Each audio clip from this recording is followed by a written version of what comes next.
Amém? Gente, hoje nós vamos fazer a leitura de um capítulo do livro de Provérbios. É o capítulo 3. Nós vamos ler todo o capítulo 3 e aí eu vou fazer apenas 3 apontamentos. Eu vou comentar sobre 3 pontos dessa passagem, até porque não daria tempo da gente falar e explorar todo o capítulo 3 do livro de Provérbios. Então nós faremos apenas 3 apontamentos. Então abra sua Bíblia aí, por favor, no livro de Provérbios, capítulo 3, a partir do versículo 1. O título da mensagem é Conselhos para uma Vida Feliz. A direção de Deus para a gente ter uma vida feliz e abençoada. Provérbios, se você tiver a Bíblia, abra ela. Se você não tem, acompanhe aí com a nossa projeção. Provérbios, depois dos Salmos, capítulo 3, a partir do versículo 1.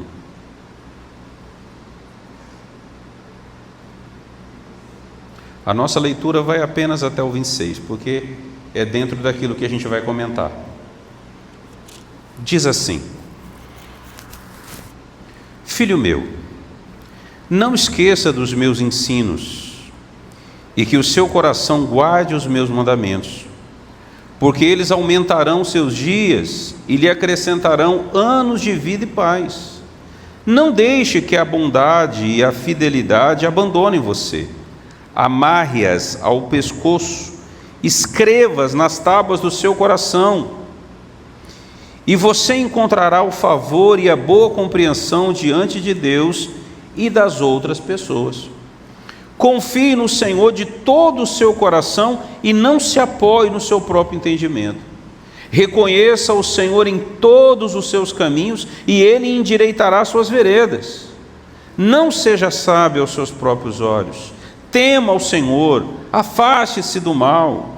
Isso será como um remédio para o seu corpo e refrigério para os seus ossos. Honre o Senhor com os seus bens e com as primícias de toda a sua renda, e os seus celeiros ficarão completamente cheios, e os seus lagares transbordarão de vinho. Filho meu, não rejeite a disciplina do Senhor, nem se aborreça com a sua repreensão, porque o Senhor repreende a quem ama, e assim como o pai repreende ao filho a quem quer bem. Feliz é quem acha a sabedoria, feliz é aquele que alcança o entendimento, porque o lucro que a sabedoria dá é melhor do que o lucro da prata, e a sua renda é melhor do que o ouro mais fino. A sabedoria é mais preciosa do que joias, e tudo o que você possa desejar não se compara com ela. Na sua mão e em sua mão direita ela oferece vida longa, e na sua mão esquerda ela tem riquezas e honra. Os seus caminhos são caminhos agradáveis, todas as suas veredas são paz. Ela é árvore de vida para os que alcançam, e felicidade a todos os que a retêm. O Senhor com sabedoria lançou os fundamentos da terra, com inteligência estabeleceu os céus. Pelo seu conhecimento os abismos se romperam e as nuvens destilaram orvalho. Meu filho, que estas coisas não se afastem dos seus olhos. Guarde a verdadeira sabedoria e o discernimento, porque serão vida para a sua alma e enfeite para o teu pescoço. Então você andará seguro no seu caminho, e o seu pé não tropeçará.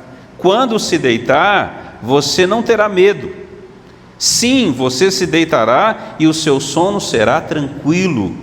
Não temerá o pavor repentino e nem a desgraça dos ímpios quando vier, porque o Senhor será a sua segurança e Ele não deixará que os seus pés sejam presos. Amém? Pessoal, só a leitura disso me arrepia. É muito forte o que o texto diz. É ou não é? O livro de Provérbios foi escrito na sua quase que totalidade por Salomão. fruto daquela sabedoria. Lembra que ele pede a Deus: Senhor, me dê sabedoria para poder ser um bom rei, e Deus dá sabedoria, e Salomão escreve muitas coisas profundas, e ele toca em vários assuntos, como a gente viu, né? Vários assuntos são abordados aqui no capítulo 3, e a gente não vai falar de todos, como eu já tinha adiantado a vocês. Mas o curioso é que essas coisas que foram lidas aqui, ditas aqui, são coisas da nossa vida atual, são coisas que acontecem no nosso dia a dia, e nós estamos em 2026, no Brasil, no Ocidente, numa cultura diferente daquela, numa época diferente daquela, mas parece que tudo isso está sendo dito para a gente, para coisas que nós estamos vivendo hoje. Mas o livro de Provérbios foi escrito há mais ou menos 3.000 anos, mas ele é mais atual do que o jornal de ontem, porque Deus está sempre nos guiando e dirigindo os nossos passos. Como eu disse a vocês, a gente vai abordar 3 pontos só desse texto. O primeiro ponto, gente, é o que está no versículo 3 e 4. Vamos ler o 3 e o 4 novamente, só para eu poder explicar para você. Não deixe que a bondade e a fidelidade abandonem você. Amarre-as ao pescoço, escreva nas tábuas do seu coração. E você encontrará o favor e a boa compreensão diante de Deus e das outras pessoas. A gente percebe, pessoal, que esse texto, ele tem conselhos importantes. Nós vamos falar de 3 conselhos, já, ainda não. Mas o primeiro conselho fala sobre a maneira como nós nos relacionamos com Deus. E aponta no versículo de número 3, que a benignidade não deve nos abandonar. O que é ser benigno? Benigno trata-se da maneira como a gente se relaciona com as pessoas, a maneira como a gente lidar com as pessoas no nosso dia a dia e em vários ambientes que a gente frequenta, dentro de casa, com a nossa família, no ambiente de trabalho, no ambiente acadêmico, né? Escola, faculdade, enfim, um curso que a gente faz. E a gente deve ser sempre benigno. A benignidade aqui tem a ver com essa gentileza e com essa doçura com que a gente precisa tratar as pessoas, principalmente aquelas que são desagradáveis, porque tem gente chata pra caramba, não tem? Conhece alguém chato pra caramba? Quem conhece? Deixa eu ver, levanta a mão. Gente, eu não vou falar não, mas não quero semear contenda no meio de vocês, mas teve gente que fez assim, ó, apontou para o outro. Mas, brincadeiras à parte, tem gente complicada de se relacionar, amém? E ser benigno significa lidar com essas pessoas desagradáveis do jeito que Deus espera que nós, como homens e mulheres de Deus, façamos isso. E eu não vou dizer para você que é a coisa mais fácil do mundo, não é não, porque mesmo depois que a gente se converte, a nossa natureza humana continua lá, é ou não é? Vai me dizer que você não tem vontade de fazer coisas que não agradam a Deus? Aí eu não tenho, então por que você está na terra ainda, querubim? Você é um anjo, um serafim, você devia estar no céu, não é? Quem quando toma uma fechada no trânsito, Deus abençoe você, não era o que você tinha vontade de falar, não é? Quem tem vontade de pegar um pelo pescoço aí, deixa eu ver, pastor, uns 3 pelo menos, a lista é grande. 10? Meu Deus do céu, isso com essa idade, quando chegar na nossa, então, gente, esses sentimentos, eu estou brincando com vocês e fazendo vocês interagir, para vocês perceberem que isso é normal. Vontade de fazer o que não agrada a Deus, a gente sente o tempo todo, porque a gente é ser humano, e essa natureza ainda existe dentro da gente. Mas a gente precisa entender que nós não podemos fazer aquilo que a nossa vontade deseja, mas aquilo que Deus quer que nós façamos. E quem nos ajuda a lidar com isso? O Espírito Santo. Porque eu não consigo vencer a mim mesmo. O inimigo mais cruel que você tem na vida não é o diabo, é a sua própria natureza humana, porque ela te sabota, ela puxa o teu tapete, ela é complicada, e ela não tem dó não. Mas para você vencer um inimigo mais forte que você precisa da ajuda de outro. Lembra aquela frase? Você é grande, mas não é dois. Mas eu e o Espírito Santo somos dois. E a única maneira de vencer a nossa natureza humana, que é mais forte do que a gente, é com o Espírito Santo. Ser benigno, gente, é ter uma palavra boa, uma palavra que vai levantar alguém.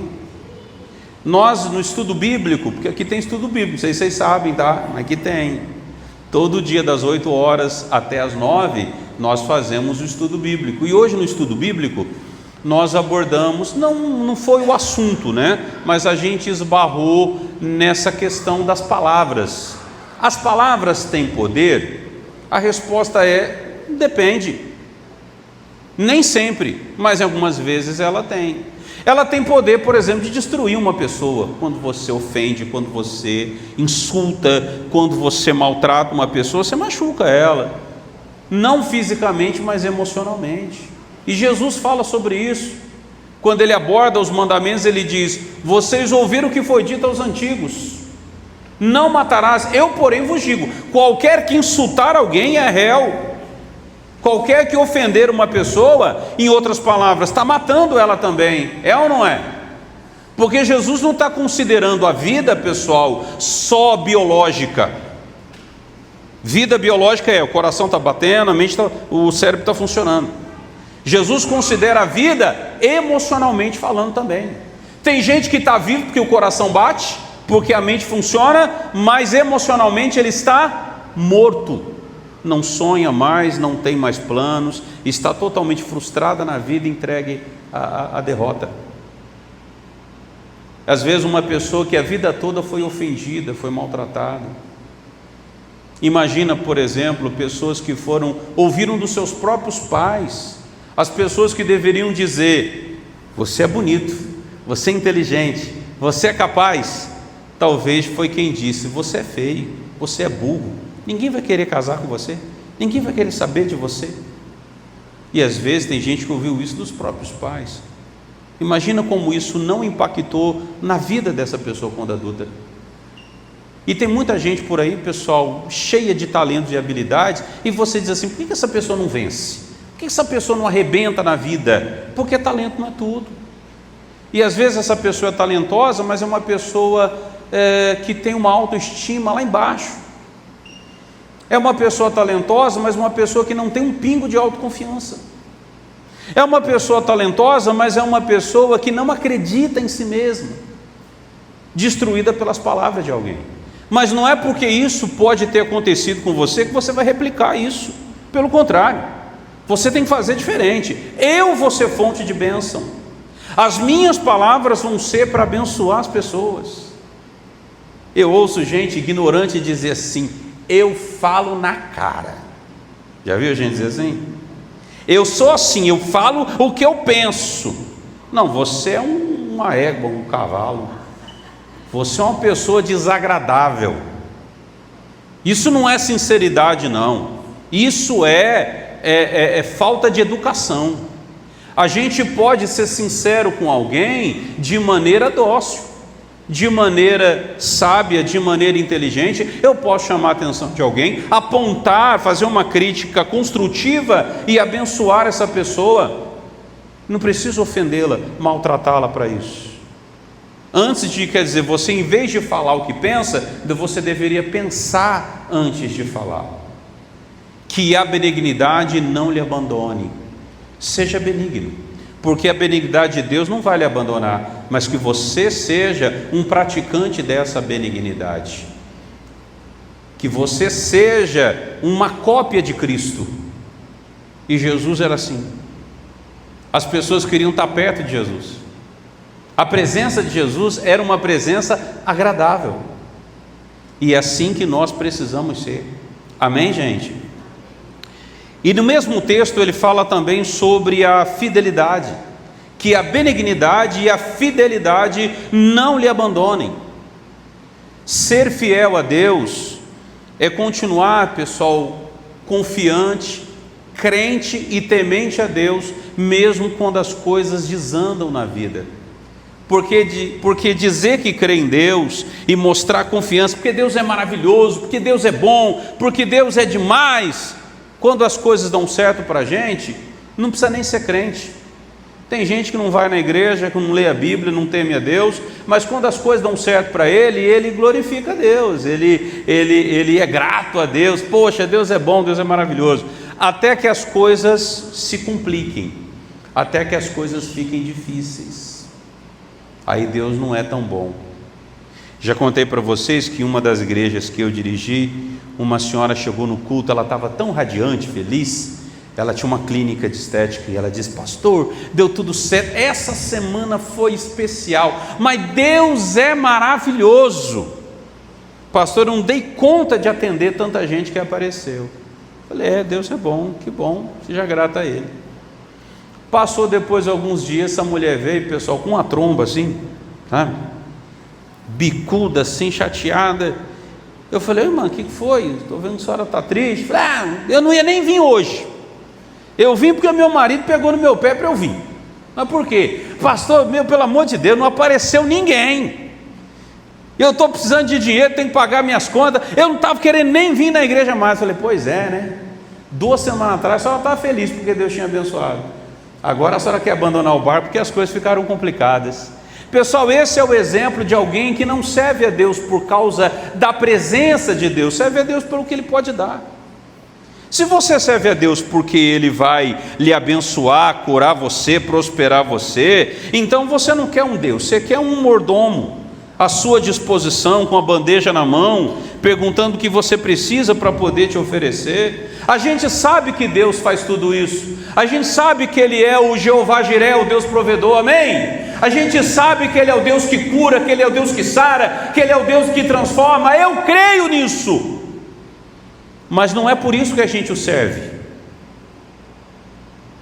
A gente serve a Ele porque a gente o ama, porque a gente precisa da presença dEle, amém? A gente o serve porque na verdade a gente aqui precisa dessa companhia, a gente aqui precisa dessa presença. E se Ele não fizesse mais nada na minha vida, eu ainda estou devendo, porque Ele levou os meus pecados. Que o que a gente merecia? Não porque eu tenho direito. Direito do quê? Direito do inferno. Era o que a gente merecia, era o inferno. Mas a sua infinita misericórdia nos lavou, aleluia, nos redimiu, nos transformou, nos limpou das nossas iniquidades e nos fez nova criatura, amém? Hoje eu estou salvo e não pelo que eu fui, mas pelo amor dEle, pela compaixão dEle. Eu não posso comprar minha salvação. Nada pode ser maior que o sacrifício de Jesus na cruz. Deus espera que nós sejamos fiéis a Ele. E você é fiel? Ou você abandona quando as coisas se complicam? Ou você deixa a fé quando as coisas ficam complicadas para você? Quando a doença bate na porta? Quando a miséria aparece? Quando você começa a ter problemas com seus filhos, com a sua família, aí você abandona a fé?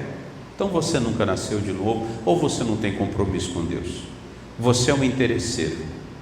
A igreja para você é uma fornecedora de serviços espirituais. O altar para você é um balcão, e Deus é o fornecedor. Sua relação com Ele é uma relação de consumo, não é uma relação de pai e filho. Porque relação de pai e filho é assim, não importa se seu pai, se sua mãe não tem nada, você quer estar com ele, amém?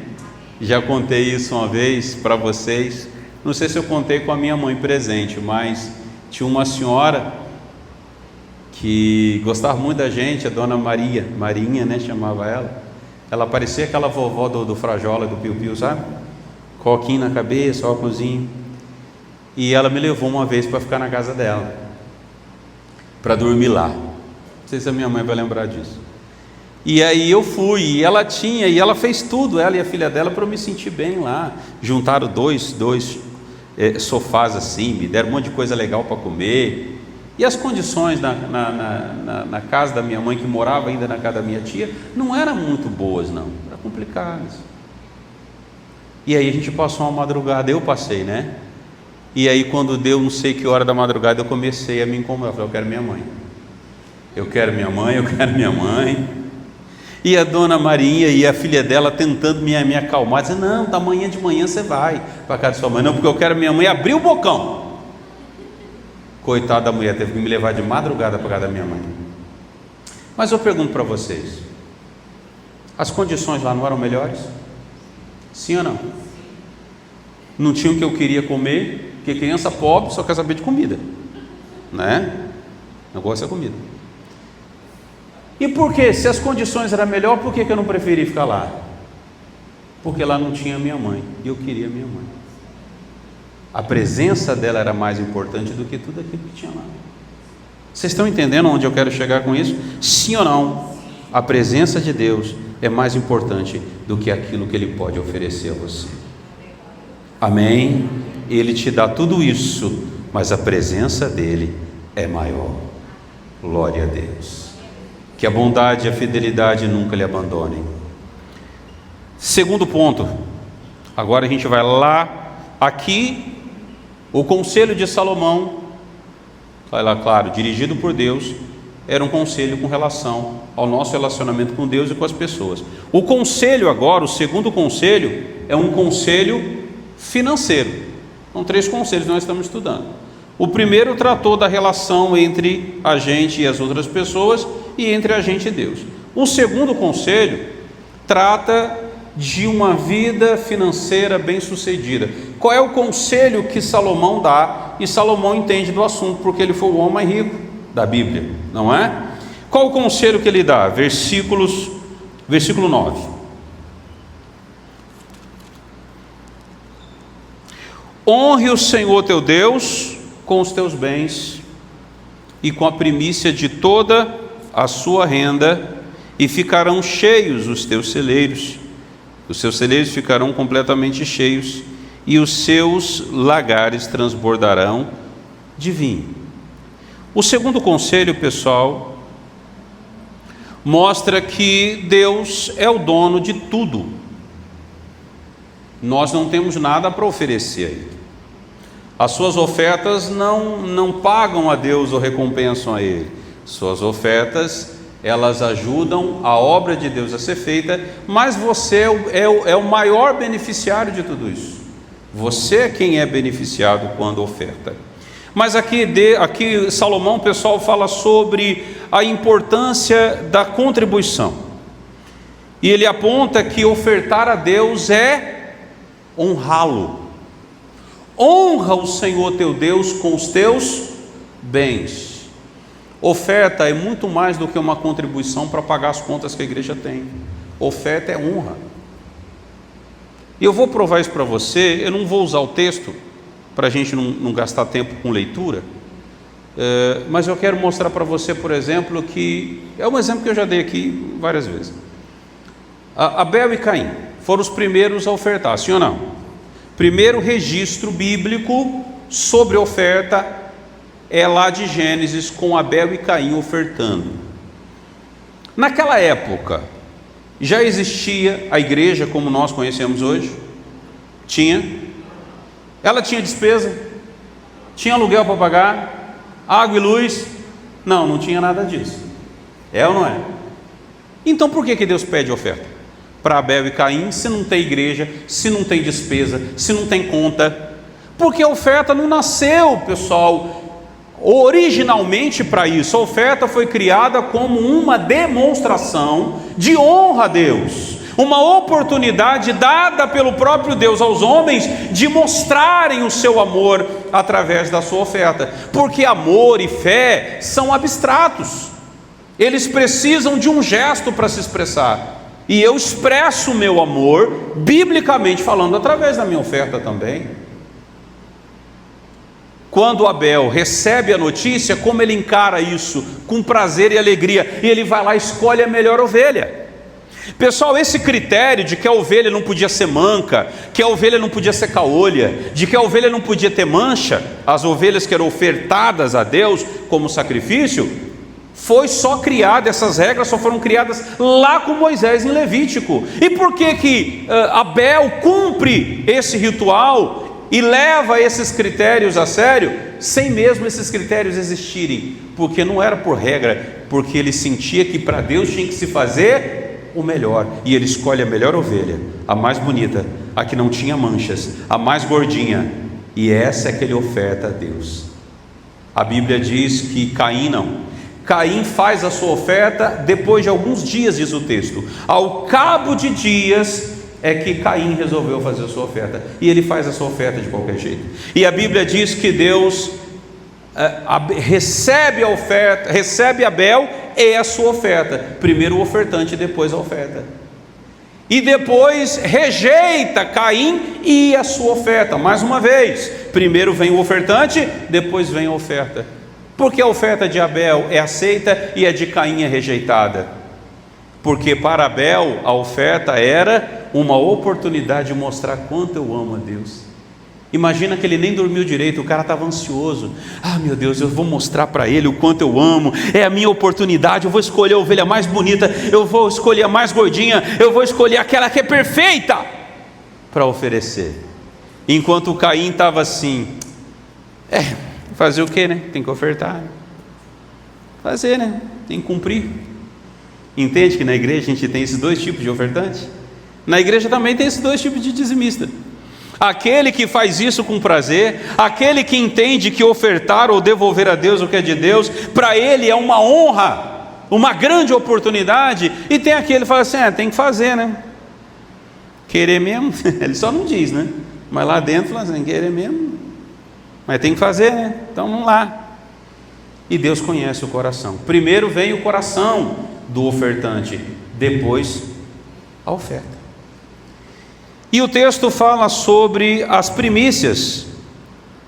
Honra o Senhor teu Deus com os seus bens e com as primícias da sua renda. A questão do dízimo, eu não vou me aprofundar nela não, só vou fazer um comentário. A questão do dízimo, pessoal, até hoje hoje principalmente, algum tempo atrás não tinha tanto problema, mas hoje gera muita discussão essa questão do dízimo. Porque alguns apontam que o dízimo não vale mais porque ele era da antiga aliança. Mas esse argumento não se sustenta. Porque quem é o primeiro a devolver o dízimo é Abraão. E Abraão vive séculos antes de Moisés. Então o dízimo não é da lei. Ele não faz parte da lei. Se a lei foi abolida, então o dízimo, essa abolição não alcança o dízimo. Porque ele foi observado primeiro por Abraão. E Abraão viveu antes da lei de Moisés. Mas na nova aliança não precisa mais devolver o dízimo. Mas Jesus chama a atenção, lá em Mateus, se eu não me engano, 23, ele chama a atenção dos fariseus, dizendo o seguinte, olha, os fariseus eles davam dízimo até do coentro e do cominho. Eles eram extremamente rigorosos. Mas eles esqueceram o amor, a justiça e a fé. Então eles esqueceram pontos importantes. E que Jesus diz? Que vocês devem fazer isso sem esquecer as outras coisas. Em nenhum momento Jesus disse que não era para fazer mais. Ele disse, façam isso sem esquecer as outras. Então o dízimo não foi abolido. Agora, se você me perguntar, pastor, eu sou obrigado a dar o dízimo? Eu digo não. Você não é obrigado nem a ir para o céu se você não quiser. Se você quiser ir para o inferno, você está livre, está liberado para fazer isso. As escolhas são suas. Eu creio na fidelidade do dízimo, eu creio que o dízimo é um mandamento, eu creio que devo ser fiel a Deus os meus dízimos, e eu ensino porque eu acredito nisso. Agora, se você fizer contra a sua vontade, mesmo observando, não vai funcionar. Concorda comigo? Lembra que eu falei há pouco sobre Abel e Caim? Tem que devolver. Eu fico imaginando que tem gente, quando o obreiro passa, o meu obreiro, o diácono, o voluntário, hoje cada um chama de um jeito, com o envelope, recolhendo o envelope do dízimo. Tem gente que entrega o dízimo segurando uma ponta e o obreiro na outra. Ah, tem que dar mesmo, tem que dar mesmo. E depois ele reclama: Deus não me abençoa, mas não abençoa mesmo. O que o texto diz? A gente leu o 9, né? O 2 aos Coríntios 9:6. O 7 diz: cada um contribua segundo o seu coração, não por tristeza nem por necessidade, porque Deus ama aquele que dá com alegria. Se você devolver com alegria, você vai ser honrado. Se você devolve obrigado, não deveria nem devolver. Você não é abençoado. Pastor, o senhor recebe o meu dízimo, minha oferta, se eu der ele com tristeza? Eu recebo. Tem que pagar as contas. Mesmo você chorando: eu não quero dar, não tem problema, eu recebo. Mas a bênção você não vai ter. A recompensa e o galardão você não receberá de Deus. Isso você pode ter certeza. Entenderam, gente? Como eu disse, eu não ia me aprofundar nesse tema, que eu acho que teríamos que ter um culto e um sermão só dedicado ao dízimo e oferta, para você entender isso melhor. Mas eu não queria que você também ficasse assim ao léu. Seja fiel a Deus, faça suas ofertas com o coração disposto, devolva o dízimo com alegria, e você vai ver o quanto Deus vai honrar você. Só para encerrar esse assunto, passar para o próximo. Você já deve ter visto vídeos hoje, a gente tem vários vídeos na internet sobre igrejas na África, igrejas evangélicas na África. Já viram vídeos do momento da oferta? Uma igreja simples, pobreza mesmo, falando financeiramente. Mas na hora da oferta, gente, é uma festa que o povo faz. A alegria que eles têm de devolver as suas ofertas, e eles não têm nada. E a gente vê hoje pessoas com uma vida perto da deles, abastada, e com o coração tão indisposto a ofertar, coração tão amarrado. Dê com alegria e Deus vai honrar você e vai lhe abençoar. Amém, gente? Terminando, para encerrar,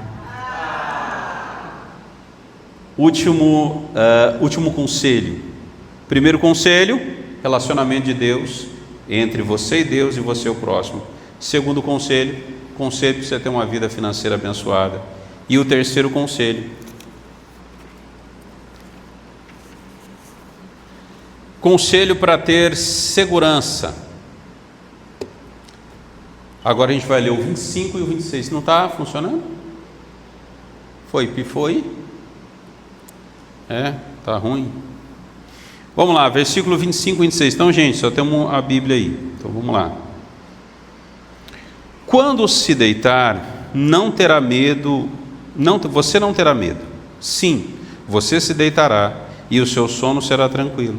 Não temerá o pavor repentino e nem a desgraça dos ímpios quando vier, porque o Senhor será a sua segurança e Ele não deixará que os seus pés sejam presos. Um conselho para se ter segurança.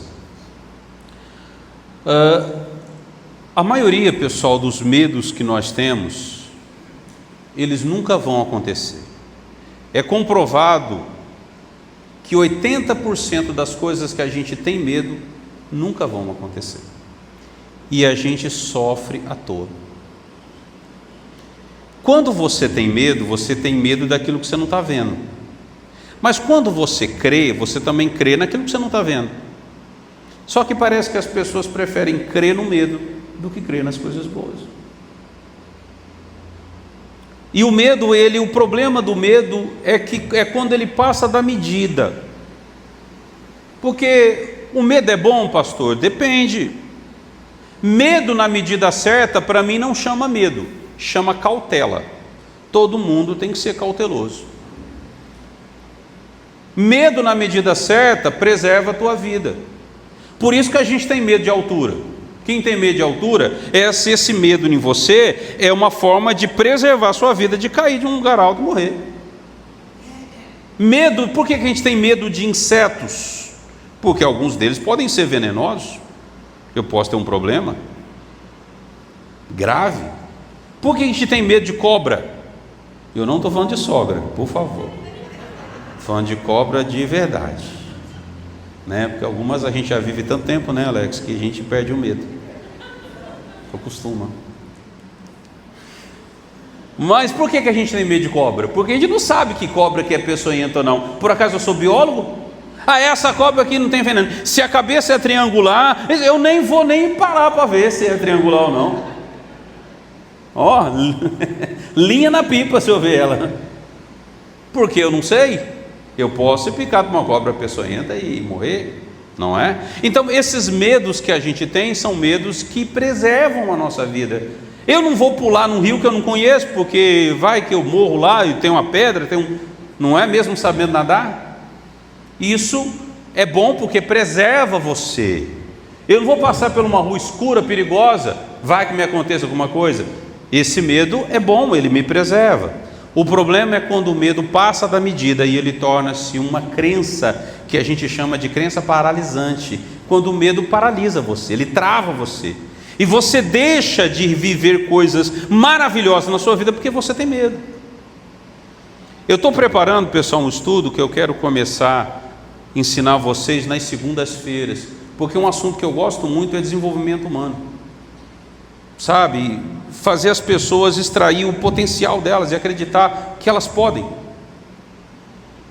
E que talento não é tudo. Talento é bom, é importante, mas talento não é tudo. E eu estou estudando sobre esse assunto para tratar com vocês.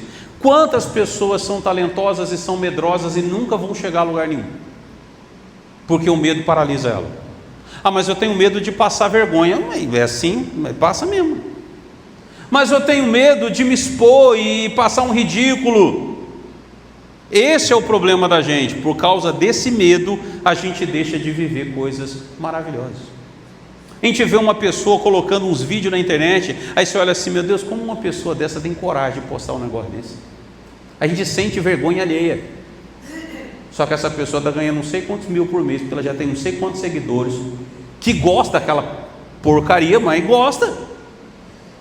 E ela não tem medo de se expor. Ela não tem medo. Às vezes o que ela ensina lá, os cursos que o pessoal vende, são coisas, pessoal, tão ridículas, mas ela está lá, ela põe a cara dela, tapa, ela não tem medo nenhum de se expor, e ela consegue avançar, mesmo sendo menos talentosa que você, mesmo sendo menos inteligente que você, e depois você fica com inveja dela. Poxa, essa pessoa tem isso, tem aquilo, como pode? As pessoas têm mau gosto, você está desdenhando ela porque ela teve sucesso e você não teve. Mas sabe por quê? Porque ela foi corajosa, porque ela foi valente, e você tem medo de arriscar. Pessoal, nem sempre vai dar tudo certo, viu? Uma coisa que você precisa entender. Você pode ter um grande projeto e pode ser que nas primeiras 2, 3, 4 vezes ele fracasse, mas se você persistir e acreditar, você vai arrebentar. Mas o problema é que a gente tem esse medo paralisa a gente. O texto diz que Ele nos guarda, Ele nos protege dos perigos repentinos. O texto diz aí usa o noturno, né? Porque o noturno representa um momento em que eu não posso ver o perigo. A gente está falando de uma época que não tinha energia elétrica, né? Então, as ameaças, o perigo noturno era uma ameaça repentina. O mal vinha e eu não sabia de onde. Eu não sei o que vai acontecer comigo daqui 5 minutos, você também não sabe. Mas quando nós confiamos em Deus e cremos nele, nós temos a certeza de que Ele nos guardará. Eu não sei o que vier, eu não sei o que vai vir, eu não sei o que vai acontecer, eu não sei o que essa semana me reserva, mas eu sei de uma coisa: o meu Redentor vive, amém? Eu sei de uma coisa, Ele disse que estaria comigo todos os dias. O guarda de Israel não dorme nem cochila, e eu confio nele. E a gente precisa ter essa confiança. Quem tem medo de morrer não vive. E talvez você deixou de viver porque o medo te paralisou em muitas coisas na vida. E o medo do imprevisível, gente, ele mata a nossa alegria, tira a nossa paz. O medo do imprevisível gera ansiedade. Sabe o que a Bíblia fala sobre ansiedade? Provérbios capítulo 12, versículo 25. A ansiedade no coração do homem o abate, mas uma boa palavra o alegra. A ansiedade traz abatimento físico. Pessoas ansiosas tendem a envelhecer mais cedo. Sabiam disso?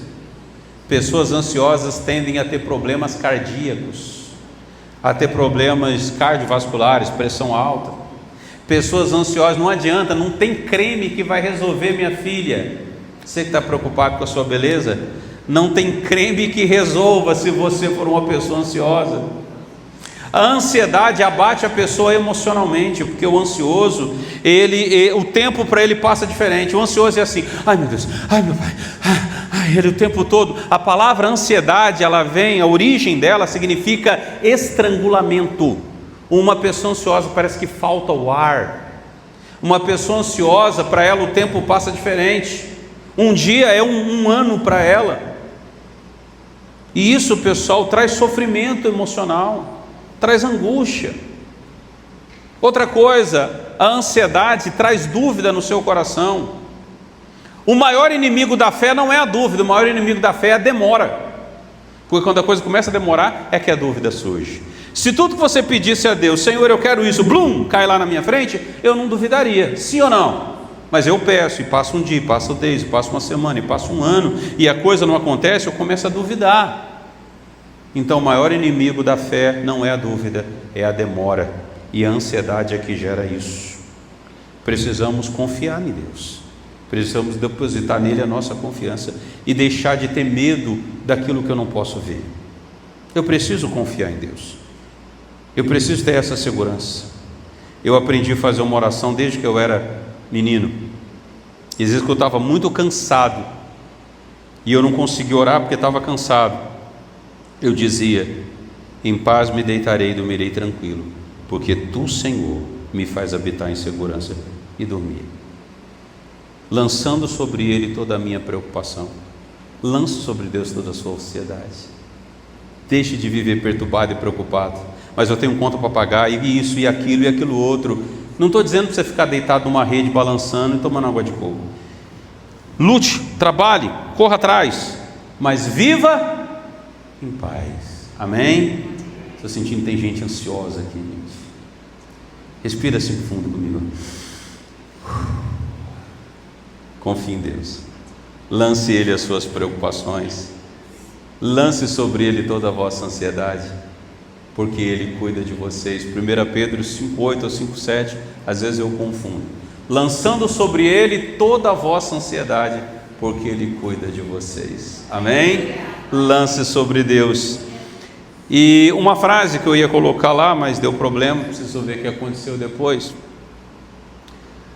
Uma frase simples de um pregador que eu admiro muito, Hernandes Dias Lopes, e ele diz assim: a sabedoria é a prática correta do entendimento. O que isso significa?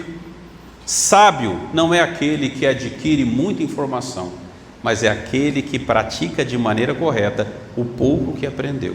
Amém? Deus espera que aquilo que você aprendeu hoje você pratique. Não adianta você guardar no coração, fazer uma anotação do que a gente aprendeu hoje, mas na hora de viver você esquecer de tudo. Que o Espírito Santo, que revelou a você a palavra dele hoje, ajude você a viver e a praticar tudo que você aprendeu. Amém, gente? Fiquem de pé, por favor.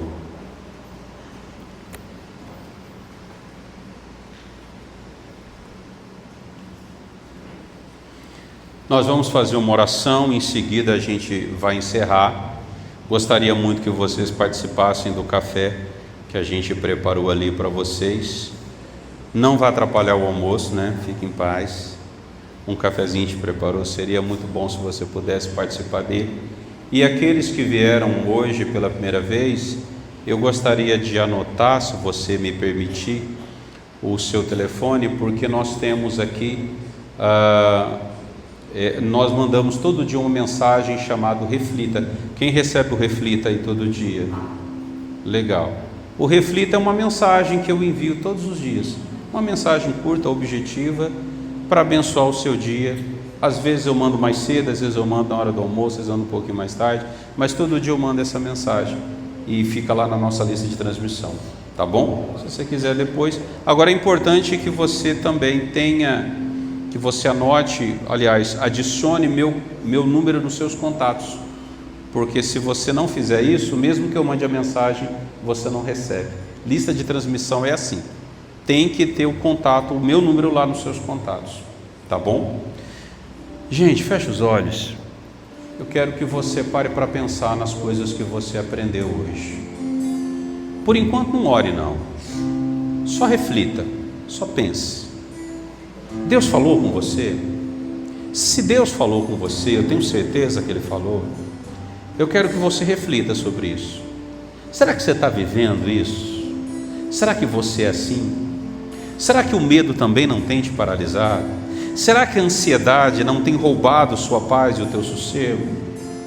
Será que você não tem sido como aquele crente interesseiro que quando está tudo bem você glorifica, mas quando está tudo mal você murmura, você reclama? Pare para refletir sobre tudo que você aprendeu. O Espírito Santo espera que você se posicione, que a partir de hoje você mude o seu comportamento, que a partir de hoje você alinhe-se com a palavra de Deus. Senhor nosso Deus e Pai, em nome de Jesus, te agradecemos pela palavra que recebemos hoje. Eu tenho certeza que o Senhor falou ao coração de cada um deles e trouxe paz, e trouxe consolo, direção e luz. Espírito Santo, ajude essa pessoa a viver o que ela aprendeu. Espírito Santo, ajude ela a praticar o que ela aprendeu. Que talvez o maior desafio não é aprender, o maior desafio é viver, o maior desafio é praticar. Pai, em nome de Jesus, fale com ele e tome uma posição diante dele agora.